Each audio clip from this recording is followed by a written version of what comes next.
uz asināšanu ienāca tāds interesants nazītis,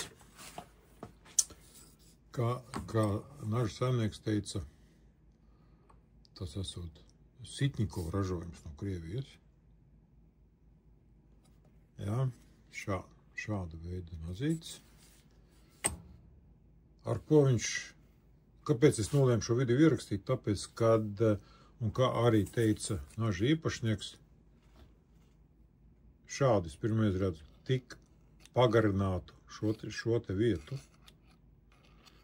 Un runājot ar viņu, tieši šī pagarinātā ļoti atvieglojot arī tātad vēdera dobuma attaisīšanu vaļā. Neķerās nekur. Jā, šādi. Kas man šeit nepatīk? Man nepatīk tas, kad šo daļu varētu arī turpināt, kā redzat, jā, lai mēs varētu izmantot visu. Jā, bet, jo te ir problēma uzreiz jau ar asināšanu, jo šo te, jā, tad viņš varēja līdz galam palaist viņu, lai var uzasināt, līdz šeit, ne?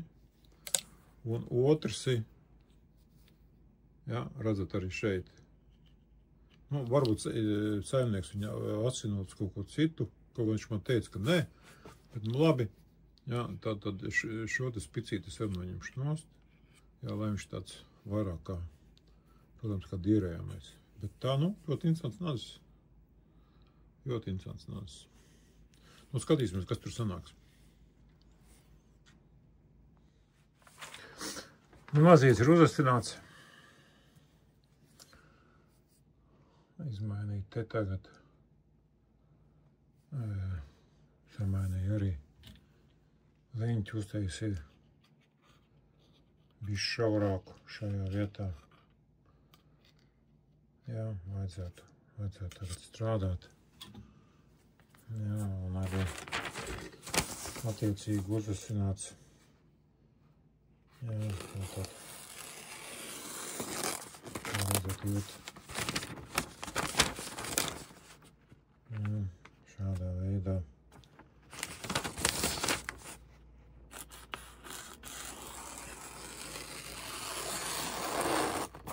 Jā. Un arī āķītis. Āķītis,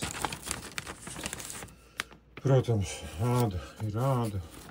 Jā, bet, arī šeit redzat. Jā, smuki griež. Tā. Nazīts ir gatavs. Lai labu kalpo.